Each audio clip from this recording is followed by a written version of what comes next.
gentleman from Lauderdale to introduce our special guest.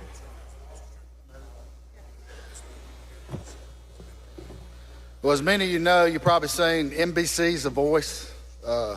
This show that's been on, we tried to have him in March, but due to the coronavirus, that killed that chance. But we're trying to get him over here to give him some publicity, but he don't need it now. But without further ado, this is Pastor Todd Tillman.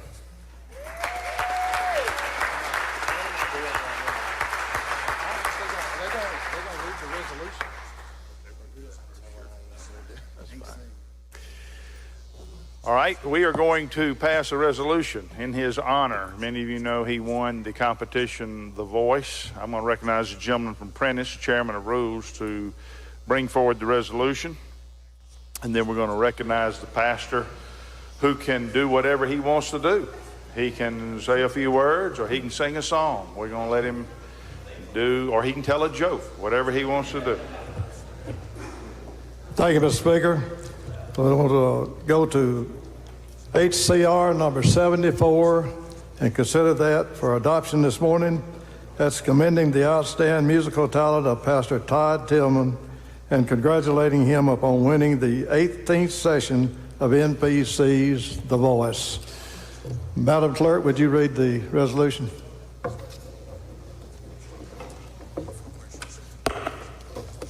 Whereas praise for his passionate and invigorating performances, as well as for his holy hop, Pastor Todd Tillman was named the winner of NBC's 18th season of The Voice, a truly momentous accomplishment that presents renowned national acclaim upon both Pastor Tillman and the state of Mississippi.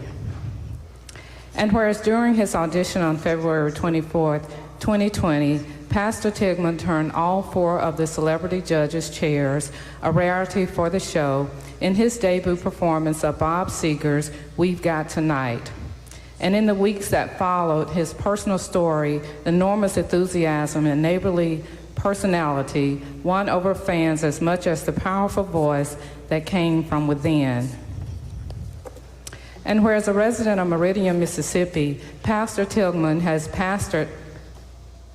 been pastor of Cornerstone Church, a ministry that his father Clarence Tillman held before him since 2011.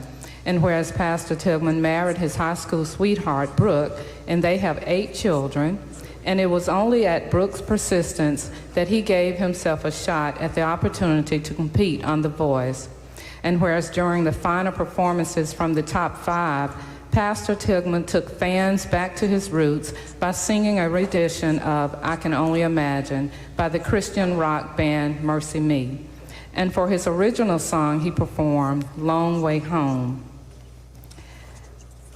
And whereas the phenomenal outpouring of love and support for Pastor Tillman's community has been astounding, and he stated that he gives immense credit to his family, especially his wife, Brooke, who has been invaluable during this time.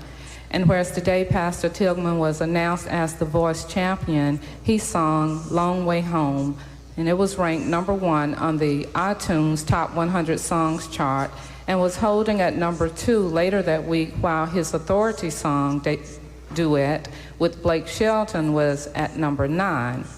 And whereas as the winner of The Voice, Pastor Tillman received $100,000 and a recording contract, and Blake Shelton will continue to help him throughout his future career in music.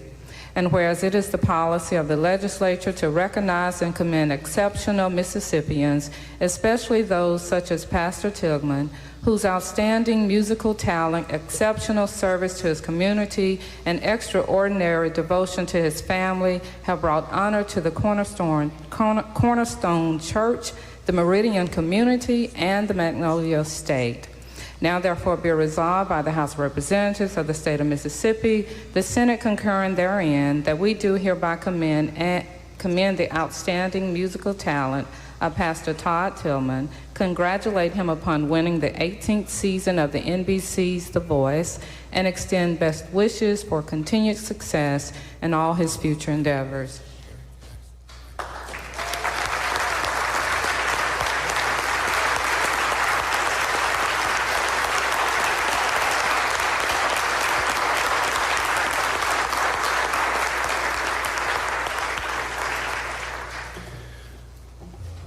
Now, Pastor Tillman, what we presented here is a resolution number 74. We have to vote on that. We have to decide if you are worthy of this resolution or not. So we're going to give you a chance to lobby for the passage of this resolution by letting you sing a song.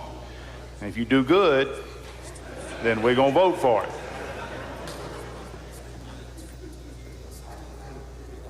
Good morning. Let me just say, I love y'all. I love y'all so much. And I love Mississippi so very much. And I actually had an idea coming here because I thought I might be singing, because basically no one cares so much about me if I don't sing, you know, and that's cool. We've all got our thing, you know. And so I had an idea coming, but then really, as I was standing up here, my wife asked me, I brought my own sound system, but I'm not going to do that. Because in all of this, I've said 1,000 times, if I've said one time, all I really did was take a chance and sing the songs. You guys won the show. Y'all did the voting and making the signs and sharing things on social media and all those things. So I wanted to sing a song that everybody could probably sing with me, if you will. So if you will, you don't have to, okay? Everyone's going to make fun of you if you don't, but you don't have to. But if you will, sing this with me. Amazing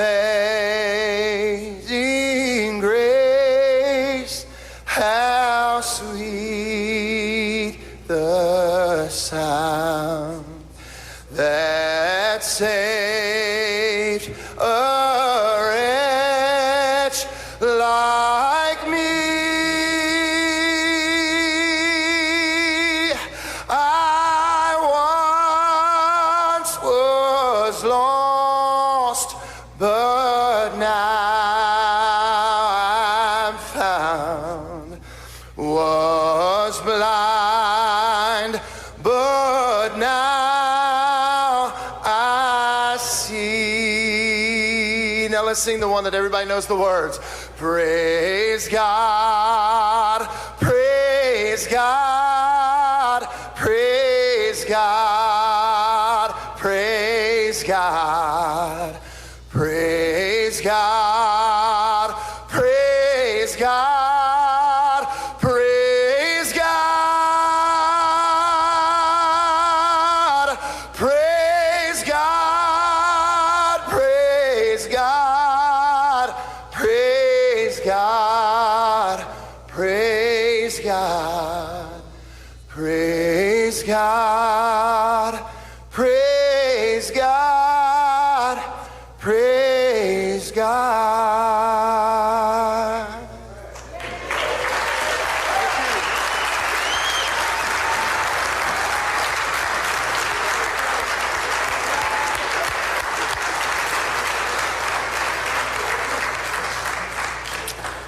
All right, any questions on the resolution? Don't see any. Open the machine, Madam Clerk. If you favor the resolution, vote aye. If you're opposed, vote nay. Has everyone voted? Has everyone voted? Everyone has not voted. There we go. Close the machine, Madam Clerk. By vote 116 yeas, 0 nays, the resolution passes. Congratulations, Pastor Tillman.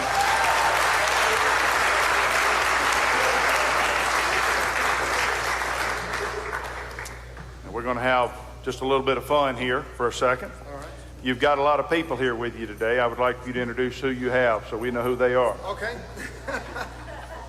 I hope y'all didn't plan a lunch. I have my family here with me today. My wife, Brooke, is here. Y'all just wave when I say your names, okay? And I'll make sure. My wife, Brooke, is here. My oldest son, Egan. Then Asher. Then Shepherd. Then Judah, my oldest daughter. And Olive. And then Hosea. Not Jose, Hosea. People get that mixed up all the time. Then Louie. And then my baby, Winnie, Wilhelmina Jolene, but everyone calls her Winnie. The oldest and youngest were born on the same day of the year. So to me, even though we're at number 8, that's just bookends and we're done. That's all the kids. My sister is here and her son Hasten. And my nephews Nate and Chase are here. And finally, my mom and dad are here with me today. So that's everyone that came with the Tillman family.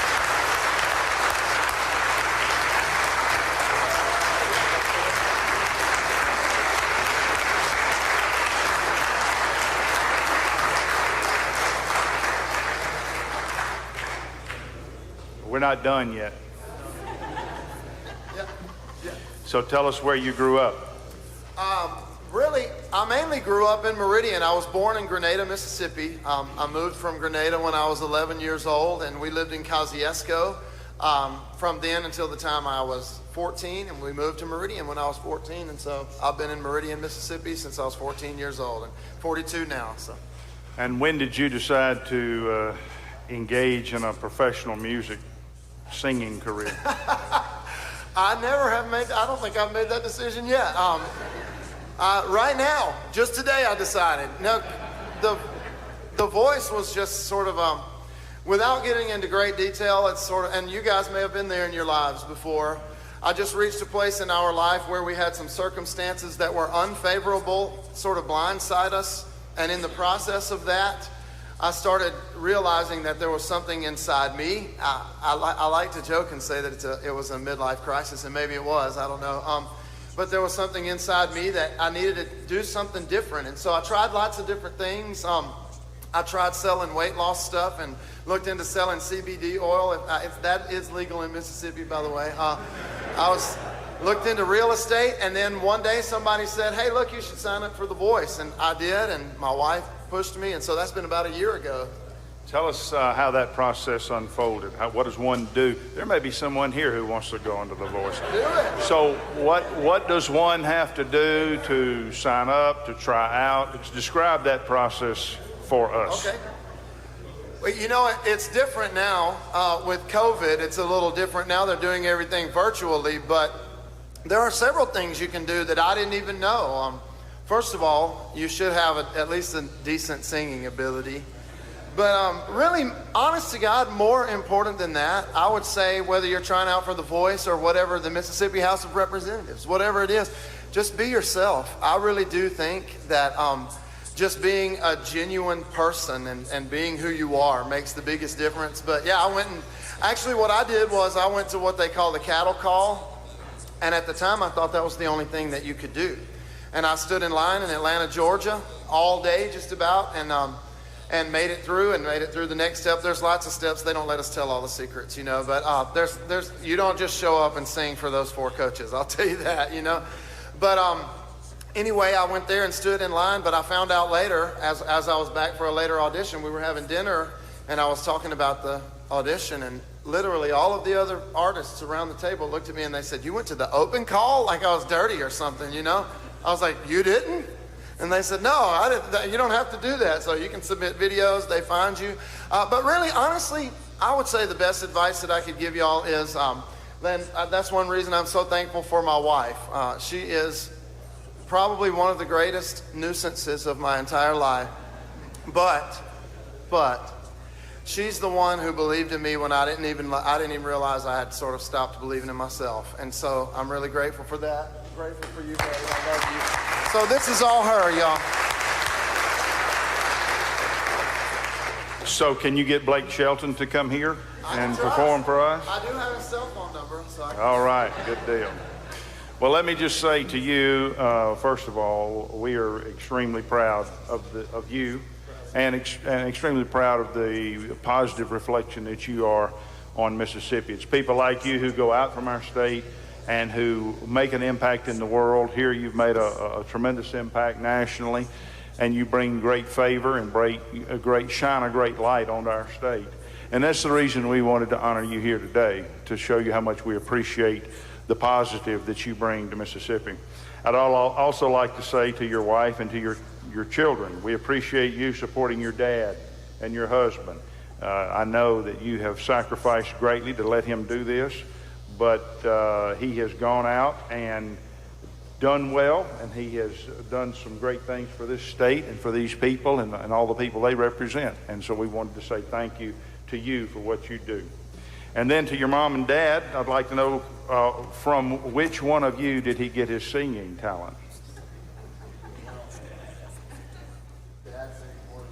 Okay. Neither one of them want to claim it. That's all right. Oh, he got his looks from you. There you go. All right. Well, thank you so much for leaving us this time to be with you. Y'all give him another round of applause.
Please let the House come back to order. Gentleman from Warren, Mr. Ford, what purpose you seek recognition? Introduction out of order. You're recognized. Ladies and gentlemen of the House, please help me welcome the doctor of the day, Dr. Lee Giffen from Vicksburg, Mississippi. His clinic is Mission Primary Care Clinic, and he's a family doctor, and he's been a great friend to our family for many years. Please help me make him feel welcome. Thank you, Doctor. We appreciate your service to us today. All right, we will return to the calendar. We have concurrence, non-concurrence calendar. Gentleman from Prentice. By the way, gentlemen, do you want to get immediate release on that resolution we just passed? Any objection? We will do that. Item number 1. Thank you, Mr. Speaker. I'd like to go to HCR number 69. This is a Senate amendment that they sent back to us on the resolution that we sent them on the session. And it extends the 2020 regular session of the legislature for successive periods of 30 days from the ending date of the previous extension of the session. And I do move that we concur with this, and I'll read to you briefly the changes that they made to it. It provides that the House and the Senate shall reconvene at noon on Monday, October the 5th, 2020, if the United States Congress appropriates money in addition to the already appropriated funds, or if the regulations governing the use of the funds is revised, unless the Speaker of the House and the Lieutenant Governor jointly determine that it is not necessary to reconvene. It also provides that the House and the Senate shall not convene for more than a total of 6 days during the successive periods of extension authorized by this resolution. It provides that the 2020 regular session of the legislature shall stand adjourned sine die at midnight on October the 10th, 2020, unless an earlier date is necessary to comply with the 6-day limitation or unless an earlier date is set by the concurrent resolution. It provides that the adjusted timetable for processing legislation issued by the Speaker and the Lieutenant Governor under the authority of the House Concurrent Resolution number 65, the one we passed, 2020 regular session, is amended by deleting the date of sine die on the 188th day. Suspends Joint Rule 40 for the purpose of the drafting, introduction, consideration, and passage of any bill, and for the purpose or permitting the further consideration and passage of any bill which is related to any action, activity, authorization of COVID-19 and which is authorized to be drafted, introduced, or considered further by either the House Rules Committee or the Senate Rules Committee and for related purposes. Mr. Speaker, that's an explanation of it, and I move that the House concur with this. Questions on the resolution? I don't see any. Open the machine, Madam Clerk. Motion is to concur. If you favor the motion to concur, vote aye. If you're opposed, vote nay. Has everyone voted? Has everyone voted? Close the machine, Madam Clerk. I vote 113 yeas and 2 nays. Motion to concur passes. That brings us to the motion to reconsider calendar. Any chairman have an item on this calendar they wish to take up? Okay.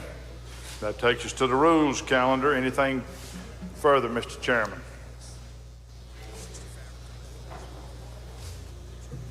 Thank you, Mr. Speaker. I'd like to go to the rules calendar and number 2 item on the rules calendar, HCR number 73.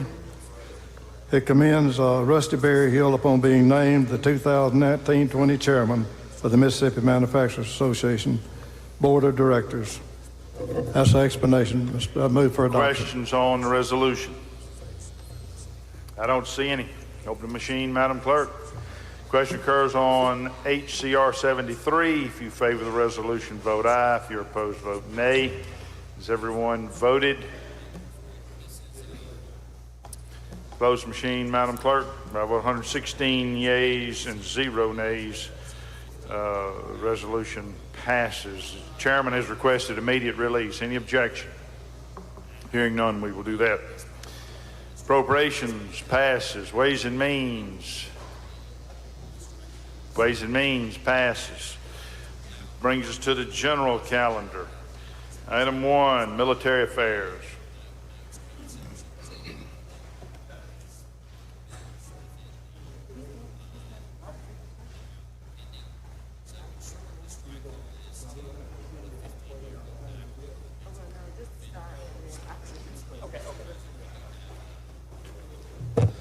Thank you, Mr. Speaker. I'd like to call up Senate Bill 2125 and make the usual motion. The gentleman calls the bill up, moves that the rules be suspended. Bill considered in gross read the 3rd time, placed on final passage. All in favor say aye. Opposed, nay. The ayes have it. The gentleman's recognized. I'd like to recognize the gentleman from Perry to handle the bill. The gentleman from Perry is recognized. We do have a strike all. Do y'all wish to take that up? Okay. You're recognized to explain the strike all, gentlemen.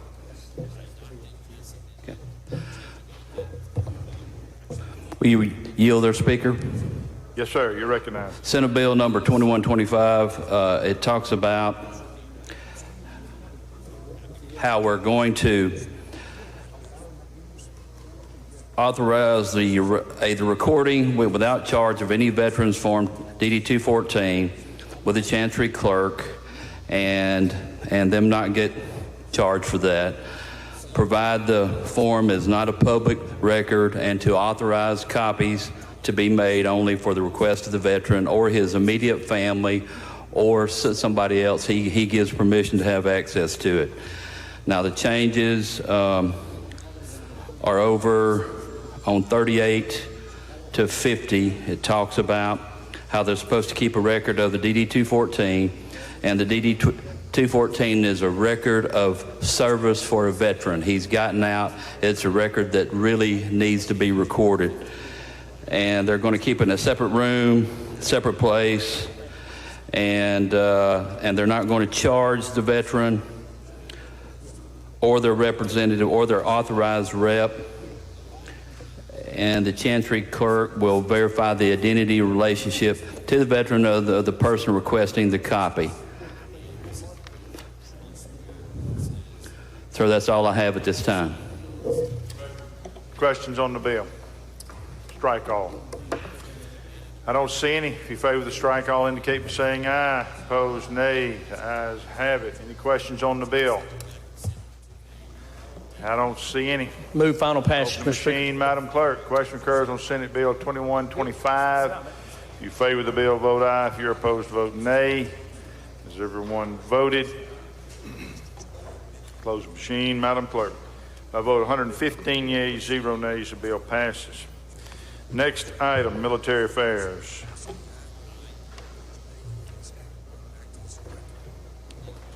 Thank you, Mr. Speaker. I'd like to call up Senate Bill 2611. Make the usual motion. Gentleman calls the bill up, moves that the rules be suspended. Bill considered in gross red the third time, placed on final passage. All in favor say aye. Opposed, nay. The ayes have it. Gentleman's recognized. Mr. Speaker, I'd like to recognize the gentleman from Rankin to handle the bill. Gentleman from Rankin recognized to present the bill. Senate Bill 2611 is pretty straightforward. It's been requested by the National Guard Bureau to make a change so that it's concurrent with military law now. All it does is if you are court-martialed, it would allow them to take the fine from your pay. That's an explanation of the bill. Questions on the bill? Move final passage. Gentleman from DeSoto, Mr. Criswell. Thank you, Mr. Speaker. Will the gentleman yield? Yes, sir. I'm sorry, you may have just said this. Now, this requires an adjudication by a judge. It requires them being found guilty before any of this can happen. Is that correct? That is correct. Once the court-martial is completed, then and there's a fine imposed, and that's what they'll allow them to take it from their pay rather than have to chase them down. Okay, thank you. Any further questions? Don't see any. Open the machine, Madam Clerk. Question occurs on Senate Bill 2611. If you favor the bill, vote aye. If you're opposed, vote nay. Has everyone voted? Has everyone voted? Close the machine, Madam Clerk. By a vote 107 yeas and 3 nays, the bill passes. Next item, Judd B. Next item, Judd B. Passes. Item 4, Judd B. Passes. Item 5, municipalities.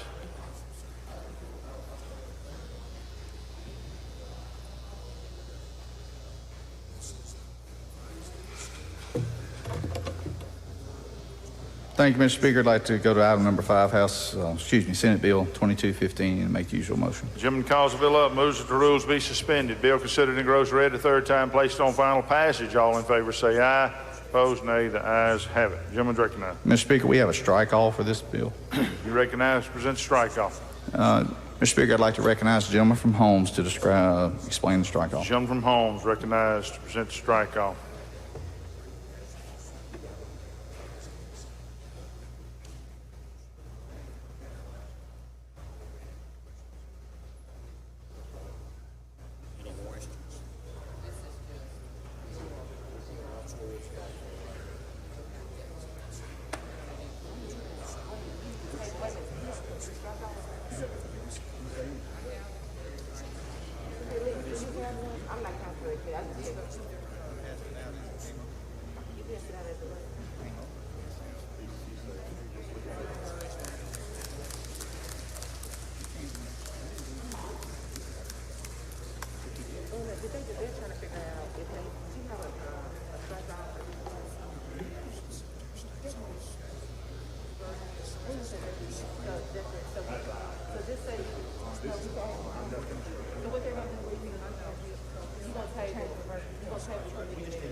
Mr. Speaker, we request to table the strike all that was approved in committee.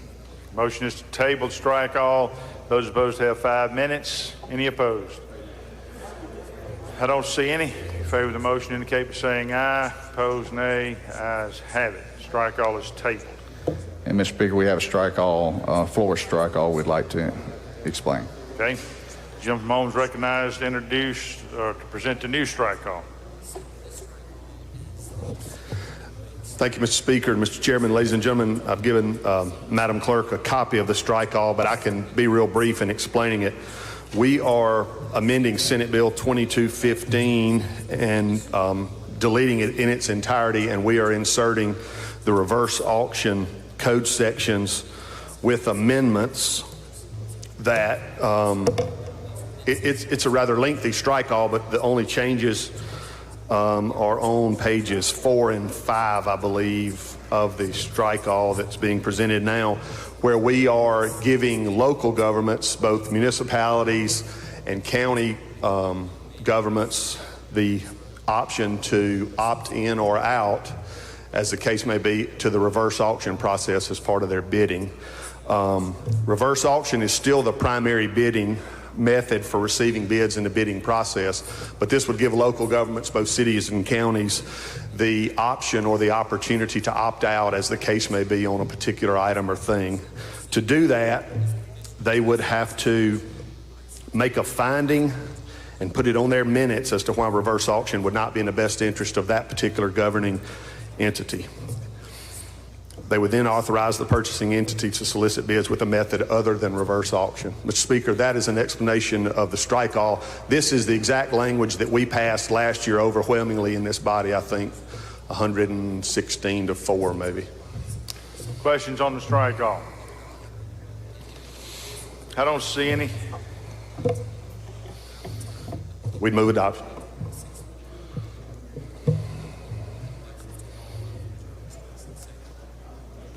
Madam Clerk informs me that there's a gentleman from Washington who wishes to make an amendment to the strike all, so I'm going to recognize Jim from Washington. Do you have an amendment, sir? You do not? Okay. You think this is the one you wanted?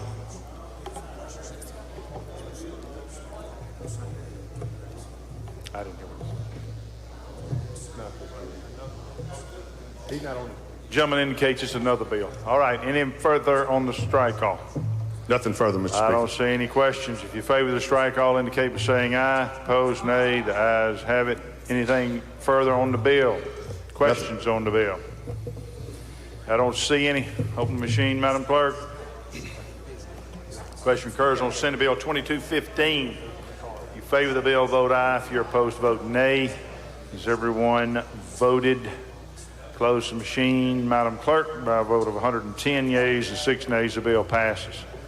Next item, Judd A.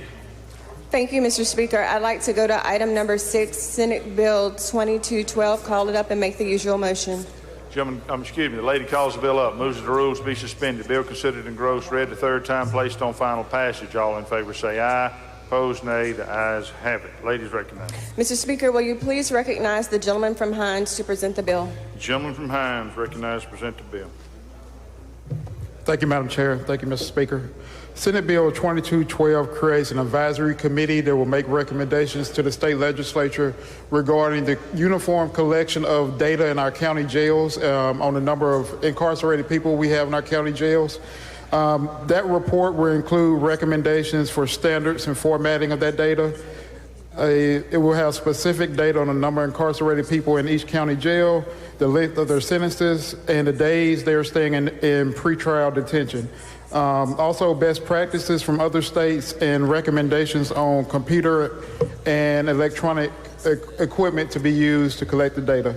The members of the advisory committee will be made up of the commissioner of MDOC, the state public defender, the presidents of the Sheriffs and Prosecutors Association, and also a circuit court judge appointed by the Chief Justice of the Supreme Court.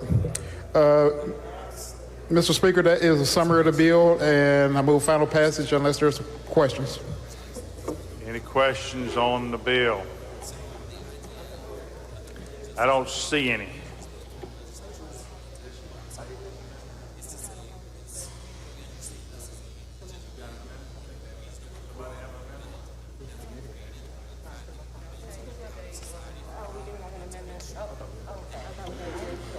I'm informed by Madam Clerk that there is an amendment. Recognized for the amendment, gentlemen. Thank you, Mr. Speaker. The amendment just simply changes the date for the first meeting of the committee from July to August. And that's all it does.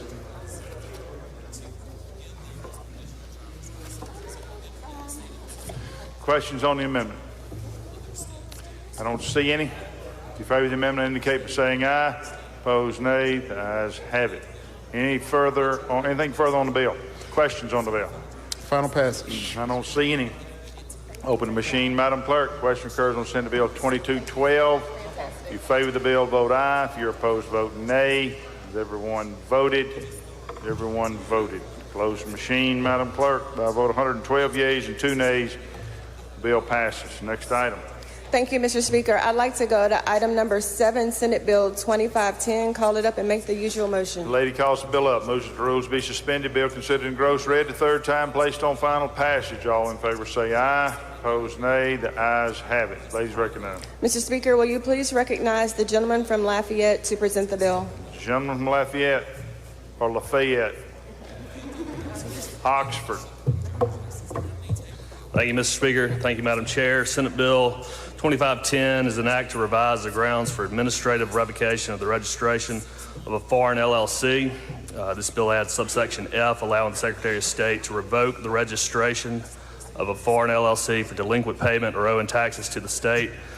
Currently, domestic LLCs can be dissolved for being delinquent on taxes owed, and this would bring foreign LLCs in line with the domestic LLCs. That's an explanation of the bill.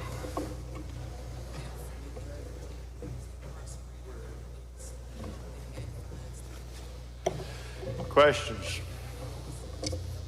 I don't see any. Open the machine, Madam Clerk. Question occurs on Senate Bill 2510. If you favor the bill, vote aye. If you're opposed, vote nay. Has everyone voted? Close the machine, Madam Clerk. By a vote of 115 yeas and 1 nay, the bill passes. Next item. Thank you, Mr. Speaker. I'd like to go to item number 8, Senate Bill 2874. Call it up and make the usual motion. Lady calls the bill up, moves that the rules be suspended. Bill considered in gross read the third time, placed on final passage. All in favor say aye. Opposed, nay. The ayes have it. Ladies recognized. Thank you, Mr. Speaker. Will you please recognize the gentleman from Adams to present the bill? The gentleman from Adams recognized to present the bill. Thank you, Mr. Speaker. Ladies and gentlemen, this bill is referred to as the GAP Act. It is a Guardian and Conservative Act put together by a team of judges led by one of our Supreme Court justices to redo the guardianship and conservatorship statute here in the state of Mississippi. We passed this bill last year in January, and it is already law. What this bill has done is to refine what we've done with the GAP Act, and essentially, in a nutshell, what it does is it distinguishes the guardians of a person from a conservator of the state, clarifies the role of a guardian and conservator in a ward's life, specifies the basis for appointment of a guardian or conservator through improved medical evaluation forms, encourages individualized planning and use of the least restrictive alternative, create accountability between the guardian and conservator in courts to prevent fraud and abuse, and establish an avenue for required well-being reports. So it is just a very more concise, easy outline for lawyers and non-lawyers. In fact, it provides a way for a person, if the estate is not worth a certain amount of money, you don't have to have a lawyer to go in and set up your guardianship or your conservatorship. So it just cleans the process up, put together by judges and lawyers who practice in this matter, and that's all it does. If there are no questions, I move final passage. Lady from Lincoln, Ms. Curry, for a question. Yes. Thank you, Mr. Speaker. Would the gentleman yield? Yes. Year before we passed this bill, we did one for my mother-in-law, spent money going to the lawyer and did all that, and then the bill passed. The lawyer called back and said, you've got to do it over. Now, is that one still going to be good? No, that's what's, I mean, everything is good. Everything the lawyer's done now is good. That's the other thing it protects too. You'll be grandfathered in. Only thing that will change is the record keeping and the reports that have to be done. That the record keeping reports that the lawyers have to do now will have to comply with this bill, but that will not constitute a new guardianship or redo or anything like that. So you should be okay under this bill. That's what they wanted to alleviate. Thank you. You're welcome. Any further questions? I don't see any. Open the machine, Madam Clerk. Question occurs on Senate Bill 2874. If you favor the bill, vote aye. If you're opposed, vote nay. Has everyone voted? Close the machine, Madam Clerk. By a vote of 117 yeas and 0 nays, the bill passes. Next item. Thank you, Mr. Speaker. I'd like to go to item number 9, Senate Bill number 2850. Call it up and make the usual motion. Lady calls the bill up, moves that the rules be suspended. Bill considered in gross read the third time, placed on final passage. All in favor say aye. Opposed nay. The ayes have it. Ladies recognized. Mr. Speaker, will you please recognize the gentleman from Harrison to present the bill? The gentleman from Harrison recognized, present the bill. Thank you, Madam Chair. Thank you, Mr. Speaker. Senate Bill 2850 deals with the probate process by clarifying the muniment of title and revising the threshold for which payment of personal property can be made upon affidavit of the successor. I'll take you through the bill real quick. Section 1 is amended to provide that the chapter on descent distribution applies to all property of decedents in the state and to real property of non-residents in the state. Section 2 raises the amount of the probate value to such admission for $75,000. Section 3 provides that a will may be proved in the Chancery Court of the county where the testator lived. Section 4 clarifies that wills disposing of real property may be probated in the proper court. Section 5 revises requirements for allocation of timber receipts. And finally, in Section 7, it provides for more authority of the successor of an estate to transfer possession of any property owned, and also adds grandchildren as decedents. Mr. Speaker, that concludes an explanation of the bill. Questions on the bill? I don't see any. Open the machine, Madam Clerk. Question occurs on Senate Bill 2850. If you favor the bill, vote aye. If you're opposed, vote nay. Has everyone voted? Close the machine, Madam Clerk. By a vote of 116 yeas, 0 nays, the bill passes. Next item. Thank you, Mr. Speaker. I'd like to go to item number 10, Senate Bill number 2273. Call it up and make the usual motion. The lady calls the bill up, moves that the rules be suspended. Bill considered in gross read the third time, placed on final passage. All in favor say aye. Opposed nay. The ayes have it. Thank you, Mr. Speaker. We have a strike all. You recognize present the strike all. Thank you, Mr. Speaker. This strike all, it extends the repealer on the provision allowing the state port authority for the use of the design bill method of contracting, and the repealer is extended from and after July 1st, 2024. And the committee also added an amendment that the House added to the House bill that just simply allows any port or port commission may use the design bill method of contracting for the renovation, repair, and or making other improvements to equipment or facilities at the port. And that's an explanation of the strike all, Mr. Speaker. Questions on the strike all? I don't see any. If you favor the strike all, indicate by saying aye. Opposed nay. Ayes have it. Any questions on the bill? I don't see any. Open the machine, Madam Clerk. Question occurs on Senate Bill 2273. If you favor the bill, vote aye. If you're opposed, vote nay. Has everyone voted? Closed machine, Madam Clerk. By a vote of 116 yeas, 0 nays, the bill passes. Next item, corrections. I think the chairman had to step out. Gentleman from Prentice, let's get a quick motion to recess subject to call, if we could, please, sir. I move the House stand in recess subject to call. Heard the motion. All in favor say aye. Opposed nay. The ayes have it. House is in recess subject to call.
person will live beyond a 12-month period. My question is, are we going to monitor, as we do with most inmates that are released?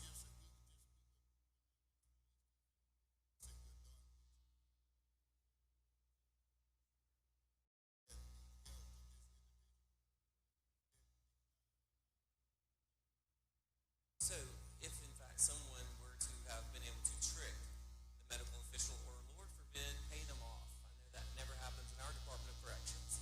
I mean, that's never been the case, I'm assuming.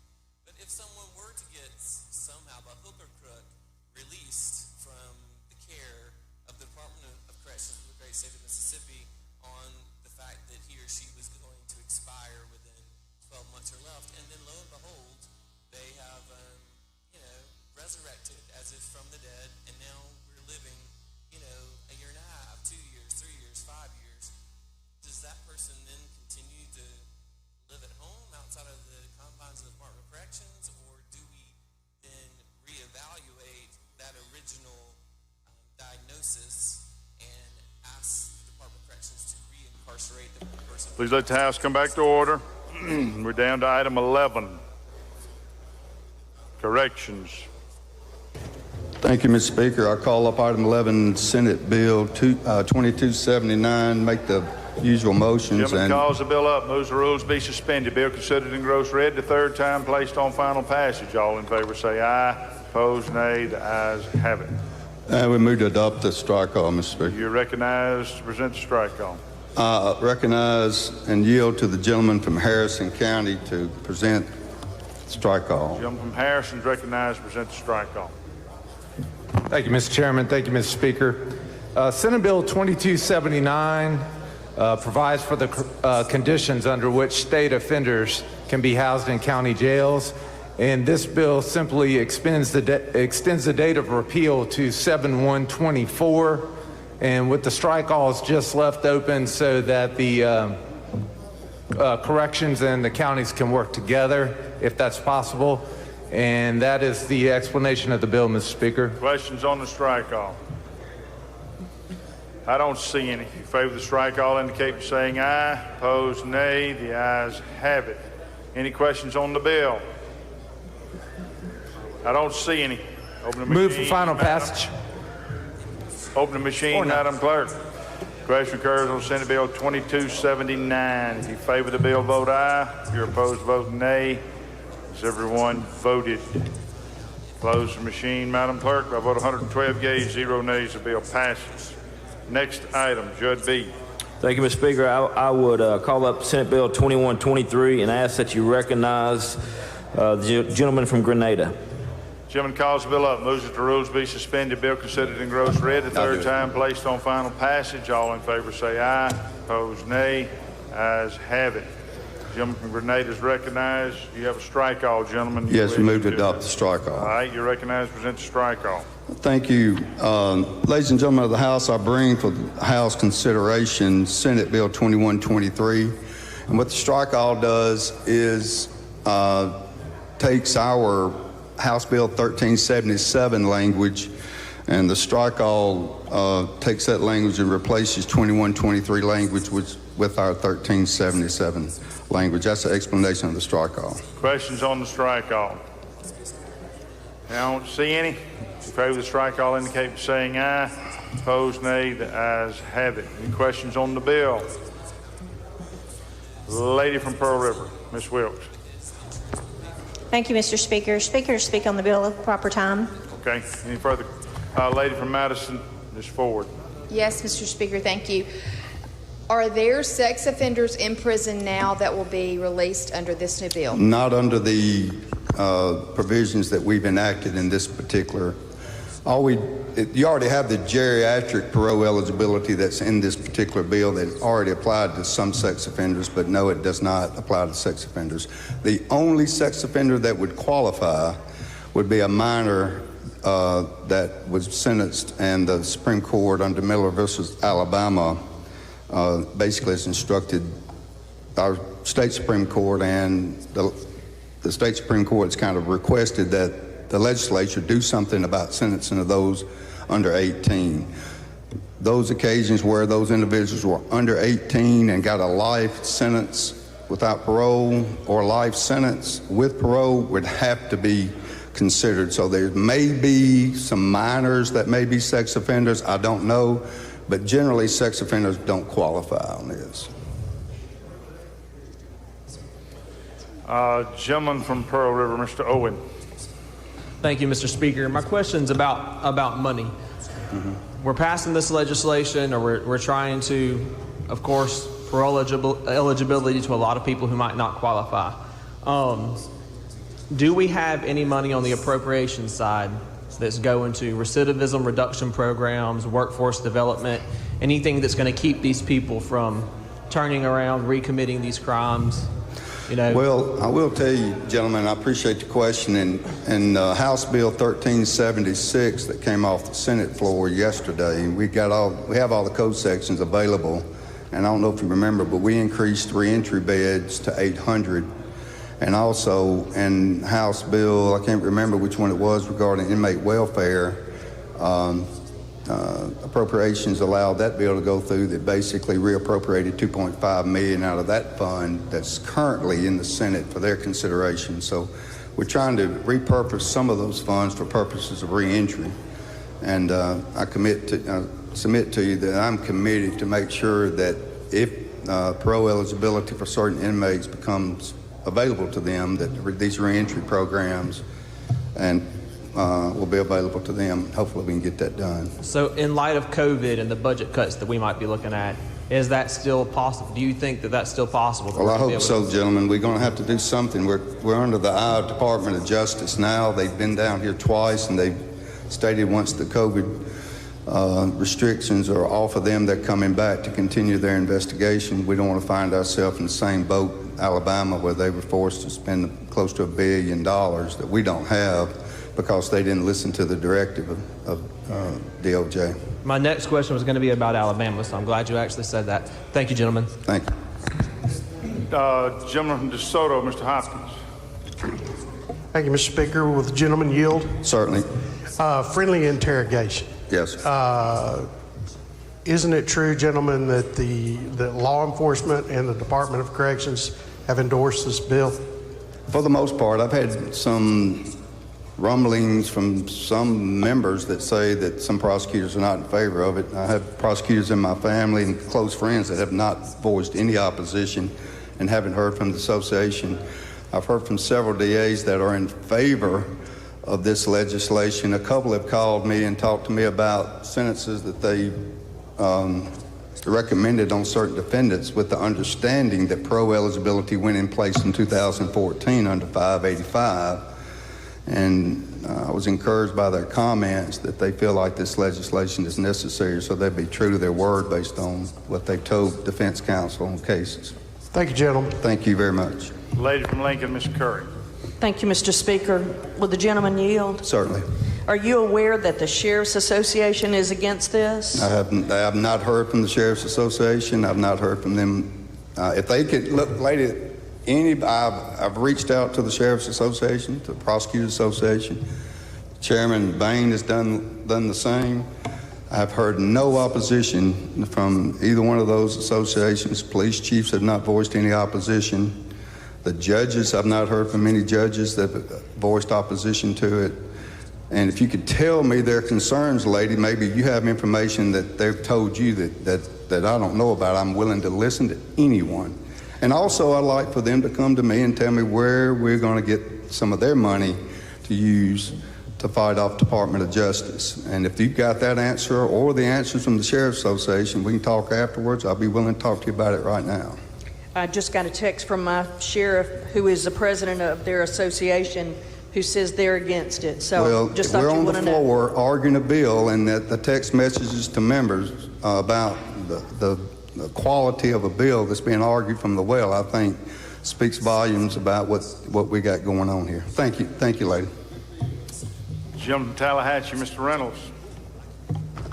Gentlemen, isn't it true that if we don't do measures like this, that the real Commissioner of Corrections is going to have the title United States District Court Judge, instead of Commissioner of Corrections, that's the one that's really going to be making decisions on corrections for this state. Wouldn't you agree with that? That's correct, gentlemen. Based on the meetings I've had. We've been down that road before, and that didn't work very well, did it? It has not in the past, gentlemen. And if you really want to do law enforcement, would you not try to keep your law enforcement in the hands of your local people rather than saying to the federal district judge, we're unable to fulfill our constitutional duties, come take it? We don't want to do that, do we? We do not, gentlemen. Gentleman from Lafayette, Mr. Williams. Thank you, Mr. Speaker. Do you yield? Certainly. So you've mentioned that you've had no pushback or very little pushback from a lot of different people involved in this, but I cannot imagine looking out for the innocent, looking out for the victim, looking out for those that are law-abiding citizens. I cannot imagine that the families of these victims haven't had opposition to this. These violent and non-violent crimes. Well, do you understand, gentlemen, that that in 1995, we had pro eligibility for violent offenders? Did you know that? No. Well, I do. Did you also? I'll answer your question. Did you also know that during the time from 1995, after 1995, when we eliminated pro eligibility for violent offenders, that we haven't had any increase in violent crimes by virtue of that statistically since that time? Did you know that? Well, I guess I should revise my question. Let me ask you a question. Did you also know that we basically added between 15 and 25 offenses that are violent offenses to the code section since that time? Some of which I came down here and lobbied for. Did you know that? I can understand that. Okay. Have you had opposition from the families, the victims of these violent and non-violent offenses? I've heard from maybe 3. I've also, let me tell you, gentlemen, I've also heard from family members of victims who are in favor of this legislation. I've also had conversations with victims of sex crimes, even though sex offenders aren't included, that want parole eligibility for sex offenders, that it's not in this legislation. So I've heard from both sides, gentlemen. And I absolutely can understand both sides. I just see a huge push, and I understand there's rationale for it, especially when you're talking about dollars. I understand the huge push to lighten the load on the criminal, but I have got to look out for the victim as well. Gentlemen, let me ask you this. Just one question for you. A young man, 21 years of age, gets convicted of armed robbery. He gets a 4-year sentence. He goes to Parchman, 21. He gets 4 years. Under the current law, he does day for day. In 4 years, he's getting out. Okay? Don't you think society needs to know what type of person is coming out from Parchman, as well as the type of person that went into Parchman? Because right now, that individual gets absolutely no programming. He has no incentive to do right. He has no incentive to do anything but become part of what I consider a very corrupt system, not by virtue of the MDOC, but also by virtue of what we've created in the code sections. Don't you think the victims need to know, have some kind of report, what's going on, what type of person's coming out? Absolutely. Well, under the system we have now, gentlemen, that is not happening. You understand? You understand why parole eligibility doesn't necessarily mean they're going to make parole. They're incentivized by some parole eligibility. After 50%, doesn't mean they're going to make it. Right now we have 8,500 inmates that aren't even parole eligible, that will never get parole eligibility. It's crushing our budget, gentlemen. I want you to understand that. I do. Thank you for your response. Thank you. Gentleman from Washington, Mr. Hines. Thank you, Mr. Speaker. Gentleman, you. Yes, sir. Are you familiar with the philosophy, the carrot or the stick? I couldn't understand it, gentlemen. Are you familiar with the philosophy, carrot or the stick? I am. Okay. Would this not be a carrot to encourage people to work on rehabilitating themselves while they're incarcerated? Certainly, and also, gentlemen, I mean, hopefully we're going to provide some work incentive for some individuals that will get out and become productive citizens after they paid part of their debt to society at least. Are you aware that the number one concern about recidivism is they don't have any skill set when they come out? Correct. And so wouldn't we want to try to make sure people have the proper skill set so they can go to work and not do the things they were doing prior to them going in? Yes, sir. So wouldn't this be a way to ensure that safety after incarceration would benefit our communities? Yes, sir. All right, thank you, Jim. Thank you for your question.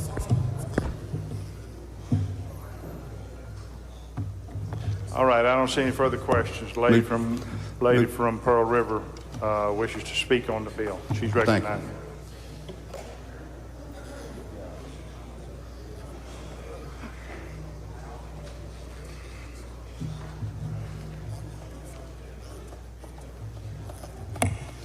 Ladies and gentlemen, one of the primary roles of government is to protect the public.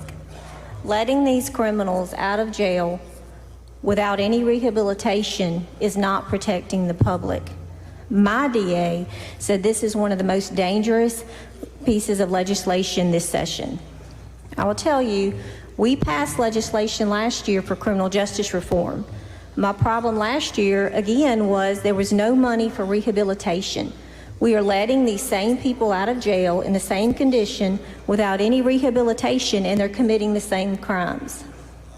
Last year, I spoke against the criminal justice reform, and when I did, and of course it went ahead and passed, but when I was leaving the Capitol that day, there was a young African-American man, one of our pages, sitting on the bench out there.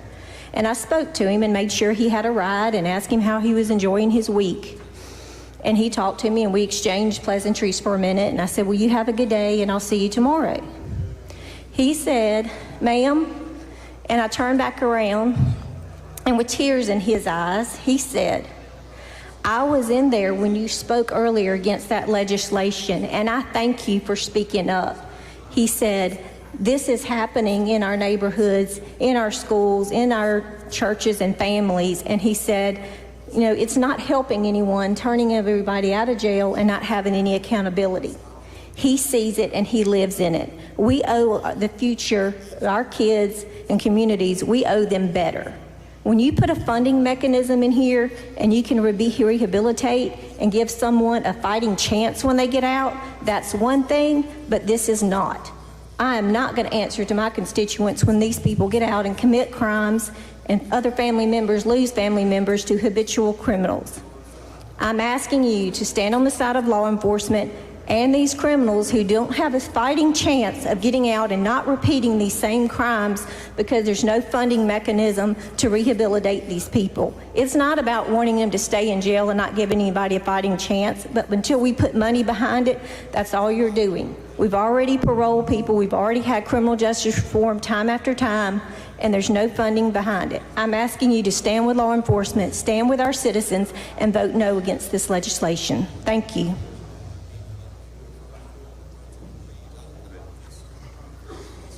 All right, I recognize Chairman to close. Just briefly, I appreciate the lady's comments, but she's basically making my point that we need to rehabilitate individuals before they get out. They're not going to have any rehabilitation if we don't program these individuals to get out. If they are in fact violent offenders, I want my victims to know when they're getting out, why they're getting out, and what they've done while they've been on the inside. I prosecuted for a number of years, and I think everybody in this chamber has heard me say it before. I put on a different hat when I come down here than when I practice law. I look out for the citizens of all the citizens of the state of Mississippi. We cannot afford for the Department of Justice to come in here and lay the hammer on us without us making some type of reform to show that we are going to try to rehabilitate our inmates and convicts, not only inside prison, but as they get out through reentry programs, transitional housing. It's something, the time has come for this to happen, ladies and gentlemen. And hopefully we will find some money, if not this year, but maybe next year, to provide funding for a number of these programs that I'm interested in and members of the Appropriations Committee are interested in as well. I move final passage, Mr. Speaker. Okay, gentleman has yielded the floor. Question now recurs on Senate Bill 2123. Open the machine, Madam Clerk. If you favor the bill, vote aye. If you're opposed, vote nay. Has everyone voted? Has everyone voted?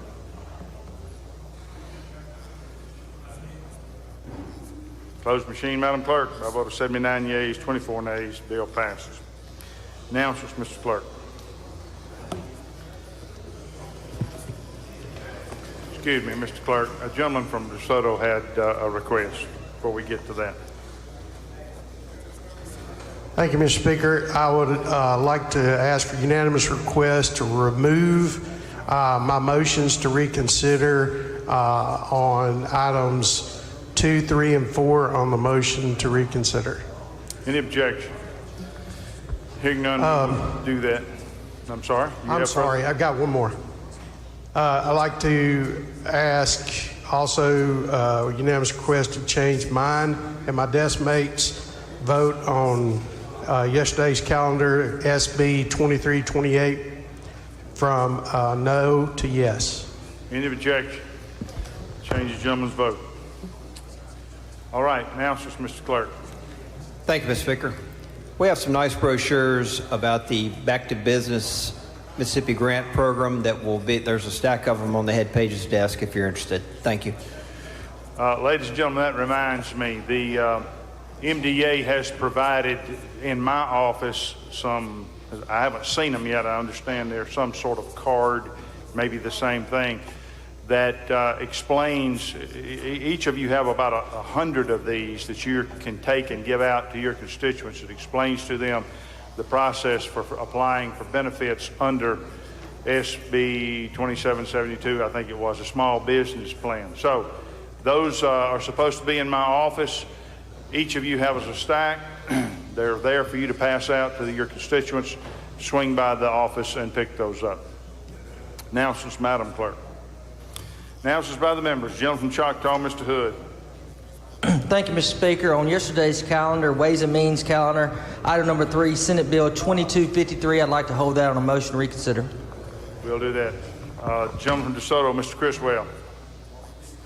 Thank you, Mr. Speaker. I'd like everyone in the House to help me and my desk mate, Mr. Corey Eubanks, celebrate his birthday. He is 60 years old today.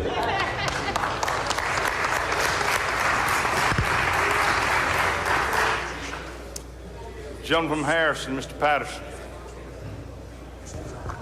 Thank you, Mr. Speaker. Adjourn in memory? Yes, sir. I'd like to adjourn in memory of Mr. Marion Pierce from Leaksville.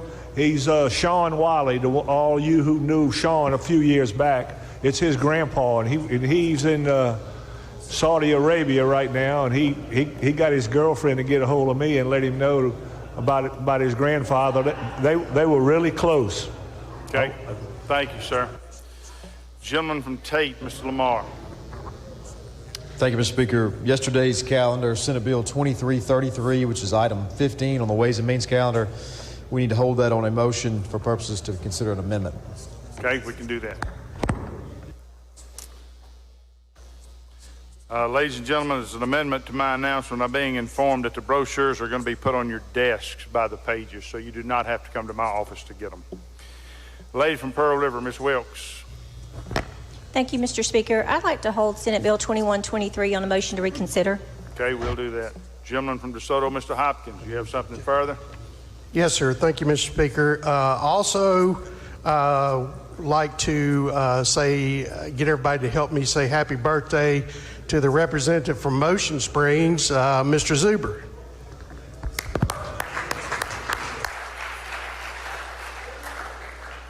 Any further announcements? I don't see any. Recognize the gentleman from Prentice for the motion.